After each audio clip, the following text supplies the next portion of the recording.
দেখছে AGT live 24/7। ये है AGT live 24/7। This is AGT Live 24/7।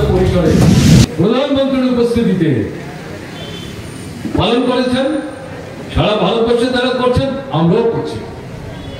এটা উৎসব না, বর্তমানে ভারতবর্ষে জরুরি অবস্থার চাইতেও খারাপ অবস্থা চলছে।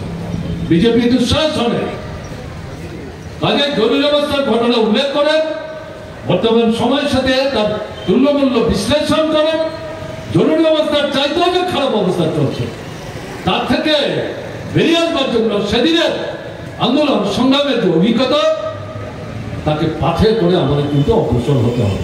এটাই আমাদের উদ্দেশ্য। জরুরি অবস্থা জারি করেছেন ইন্দিরা গান্ধী সরকার, তারাই বলার চেষ্টা করেছেন 35,000-এর বেশি মানুষকে কারাগারে তারা আবদ্ধ করেছেন। পত্রপত্রিকায় উঠেছে তার থেকে আরো বেশি, আরো অনেক হাজার মানুষ কারাগারে তারা আবদ্ধ করেছে। হিসাব নাই। দলীয় নেতৃত্ব, গণতান্ত্রিক আন্দোলনের নেতৃত্ব বাছাই করে তালিকা হাতে নিয়ে খুঁজে তাদেরকে গ্রেপ্তার করে জেলখানায় তারা পাঠিয়েছে। আন্দোলন সংগ্রাম বেআইনি, নিষিদ্ধ, ঘোষিত অঘোষিত ভাবে স্বাধীন কথাবার্তা বলার অধিকার বেআইনি, নিষিদ্ধ, ঘোষিত অঘোষিত ভাবে প্রচার মাধ্যমের স্বাধীনতা সংঘাত করা হয়েছে। স্বাধীনভাবে কথা বলতে পারত, পত্রিকাগুলোর সম্পাদকীয় সপ্তাহের মধ্যে 3 দিন 4 দিন সম্পাদক স্বাধীনভাবে তার মতামত লিখতে পারত না।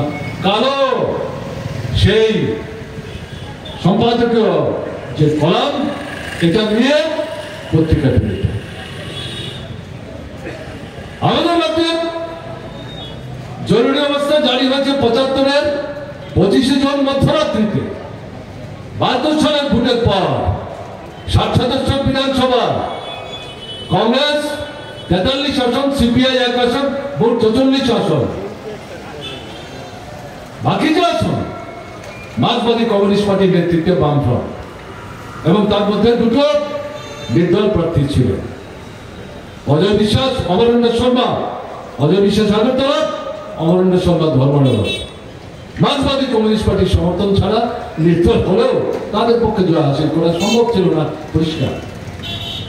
ত্রিপুরায় কংগ্রেস বামফ্রন্টের, তখন তো বামফ্রন্ট হয়নি, মার্ক্সবাদী কমিউনিস্ট পার্টি, তার এই সাফল্য তারা গ্রহণ করতে পারে।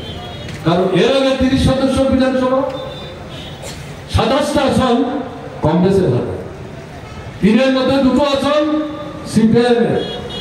বিদ্যাদেব বর্মা, অভিরাম দেববর্মা, বিদ্যাদেব বর্মা খোয়াই, অভিরাম দেববর্মা সদর চম্পকনগরের নিচে, আর অভয় দেববর্মা সিপিআই চুরিলান থেকে জিতে এসেছিল। বাকি 27টা আসন কংগ্রেসের হাতে। ইন্দিরা গান্ধী মুক্তির সূর্য, বাংলাদেশ তৈরি হয়েছে। আমরা দেখেছি ভারতবর্ষের বিশেষ করে কংগ্রেস দল এমন ভাবে প্রচার উপস্থিত করার চেষ্টা করলেন যেন ইন্দিরা গান্ধী বাংলাদেশকে তৈরি হতে সাহায্য করেছে। বাংলাদেশের যে লাখো লাখো মানুষ এই লড়াই অংশগ্রহণ করতে গিয়ে জীবন দিয়েছেন, প্রাণ দিয়েছেন, আত্মীয় পরিজন হারিয়েছেন, বাড়িঘর ধ্বংস হয়েছে, বাড়ি ছাড়তে বাধ্য হয়েছে, ভারতবর্ষের বিভিন্ন রাজ্যে যেতে বাধ্য হয়েছে। আমাদের ত্রিপুরা তখন লোক সংখ্যা ছিল মাত্র 16 লক্ষ। এই 16 লক্ষ ছাড়িয়ে বাংলাদেশ থেকে সেই সময় যারা এসেছিলেন আত্মরক্ষার, তাদের সংখ্যা ছাপিয়ে গেছিল। তাহলে এদের লড়াই এর কোনো গুরুত্ব নাই। ইন্দিরা গান্ধী এসে মুক্তির সূর্য। এখন কংগ্রেস দল যদি এটা দাবি করে আপনি চাপা দেবেন কি করে? ভোটে জিতলেন, বিরাট আসনে প্রধানমন্ত্রী হলেন, কিন্তু ত্রিপুরা এই বিধানসভা নির্বাচন, পূর্ণ বিধানসভা, তাতে গিয়ে কংগ্রেসের ধারণা ছিল ইন্দিরা গান্ধীকে দেখিয়েই তো আমরা ভোট চাইছি, এশিয়ার মুক্তির সূর্য, তিনি আবার প্রধানমন্ত্রী। আমাদের রাজ্যে পূর্ণ রাজ্য করেছেন, 30 থেকে 60টা আসন হয়েছে, সব ক্রেডিট তো কংগ্রেসের ইন্দিরা গান্ধী, তার চেহারা তার কথা বলেই ভোট চাইছি, কাজে কমিউনিস্টরা এখানে কোথায় আসন পাবে, শূন্য হয়ে যাবে। মাত্র তো 3-4 ছিল, 30-এর মধ্যে 60-এর মধ্যে একটাও পাবে না। ভোটের পর দেখা গেল প্রায় মাথা খারাপ হয়ে গেছে।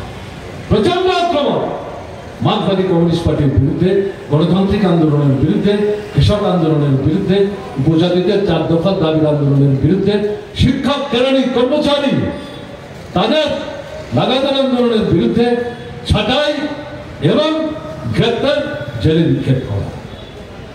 জরুরি অবস্থা জারি হয়নি। এই বিধানসভায় বিপিন চক্রবর্তীর নেতৃত্বে বিরোধী দল এই যে একটার পর একটা আক্রমণ, সুখময় সেনগুপ্তের নেতৃত্বে কংগ্রেস সরকার ত্রিপুরার মানুষের উপর চাপিয়ে দেওয়ার চেষ্টা করছে, এটা বন্ধ করতে হবে। কর্মচারীদের ছাঁটাই বন্ধ করতে হবে, দাবি মানতে হবে। 4 দফার দাবিতে উপজাতি গণমুক্তি পরিষদের নেতৃত্বে গণ আন্দোলনের মঞ্চ থেকে যে লড়াই সংগঠিত হচ্ছে, এই দাবি কার্যকরী করতে হবে। এই আন্দোলনে অংশগ্রহণ করতে গিয়ে জুলাই বাড়িতে আমাদের যে কমরেড শহীদ মৃত্যুবরণ করেছেন তার পরিবারের পাশে এই সরকারকে দাঁড়াতে হবে। খাদ্য সমস্যা চলছে, অনাহার মৃত্যু চলছে, এই জায়গা থেকে মানুষকে রক্ষা করতে হবে। কৃষকদের আন্দোলন, জায়গা জমি, ভালো বীজ, সার, সেচের জল, কোথায় এই সরকার কিছু করছেন না? আক্রমণ আক্রমণ আক্রমণ করছেন, কোথায় শুনতে রাখি না। তারা বাজেট পাস করার জন্য ব্যস্ত। বিপিন চক্রবর্তীর নেতৃত্বে বামফ্রন্টের মার্কসবাদী কমিউনিস্ট পার্টি নির্দল বিধায়কদের নিয়ে বিধানসভার ভেতরে যে ঘটনার মধ্যে বিধানসভার অধিবেশন বসে, ভারতবর্ষের কোন রাজ্যে